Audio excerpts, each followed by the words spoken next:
շանտաժի լեզուն են օգտագործելու այս բանակցությունների ընթացքում։ Դրական սպասումներ չունեն միջազգայնագետները Իրան-Միացյալ Նահանգներ բանակցությունների հաջորդ փուլից։ Ռազմական գործողություններով ընդհատված դիվանագիտական հանդիպումները ըստ Միացյալ Նահանգների նախագահի հաջորդ շաբաթ են վերսկսվելու։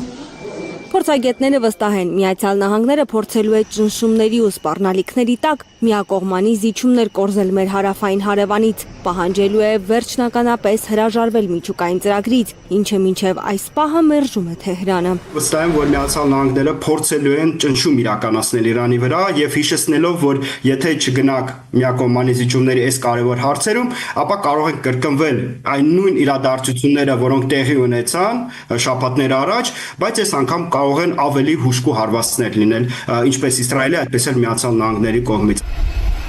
Թրամփը կարճ ներկայացրել է ինչի մասին է լինելու դիվանագետների հանդիպումը։ Միացյալ Նահանգների նախագահի բառերով խնդրելու են իրանցիներին հրաժարվել միջուկային զենք ունենալու մտքից։ Միակ բանը, որ մենք կխնդրենք հանդիպման ժամանակ, այն է, ինչ մենք խնդրում էինք նախկինում։ Մենք չենք ուզում միջուկային զենք ունենան իրանցիները։ Բայց Թրամփի խնդրանքներին հազիվ թե ականջ դնի Իրանը։ Փորձագետները վստահ են, միակողմանի զիջումներ չի անելու Թեհրանը, որքան էլ փորձեն սպառնալ իրեն։ Վստահ եմ, որ Իրանը միակողմանի զիջումների չի գնա, որովհետև դա շատ մեծ հարված կհասցնի իր հեղինակությունը մեր տարածաշրջանում։ Եթե չկարողանան դիվանագիտական լեզվով ընդհանուր հայտարարի գալ, հավանականությունը մեծ է, որ Իրանի դեմ ռազմական գործողությունները կվերսկսեն Իսրայելն ու Միացյալ Նահանգները։ Բայց միայն օդային մարտերով հազիվ թե հաջողության հասնի Նեթանյահու-Թրամփ տանդեմը, դժվար թե կարողանա ոչնչացնել Իրանի միջուկային ամբողջ պոտենցիալը, վստահ են փորձագետները։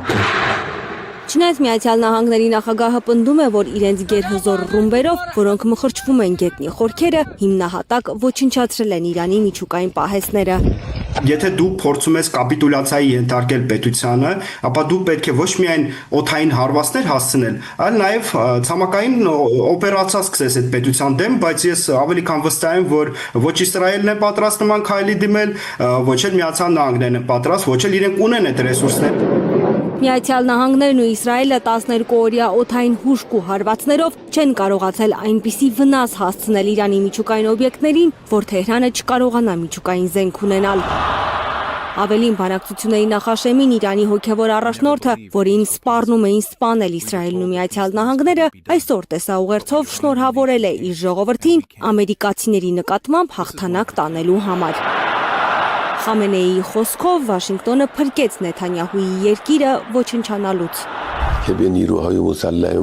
Շնորհավորում եմ մեր սիրելի Իրանին Միացյալ Նահանգների ռեժիմի նկատմամբ տարած հաղթանակի կապակցությամբ։ ԱՄՆ մտավ պատերազմի մեջ անմիջապես, քանի որ զգաց, որ հակառակ դեպքում սիոնիստական ռեժիմը լիովին կոչնչանա, բայց ոչնչի չասավ։ Խամենեին նույնիսկ սպառնացել է ավելի դաժան հաշվեհարդար տեսնել Վաշինգտոնի հետ, եթե էլի ոտնձգություն անի Թեհրանի նկատմամբ։ Իրանի գերագույն առաջնորդը ուղիղ հայտարարել է, որ իրենք թիրախում են պահում Մերձավոր Արևելքում ամերիկյան կարևոր կենտրոնները։ Իրանը հասանելիություն ունի տարածաշրջանում ԱՄՆ-ի կարևոր կենտրոններին եւ կարող է գործողություններ ձեռնարկել, երբ անհրաժեշտ համարի։ Իսլամական Հանրապետությունը ծանր ապտակ հասցրեց ԱՄՆ-ի դեմքին։ Մեր երկիրը հարձակվեց եւ վնաս հասցրեց Ալ-Ուդեյդի ավիաբազային, որը տարածաշրջանում ԱՄՆ-ի կարևոր բազաներից մեկն է։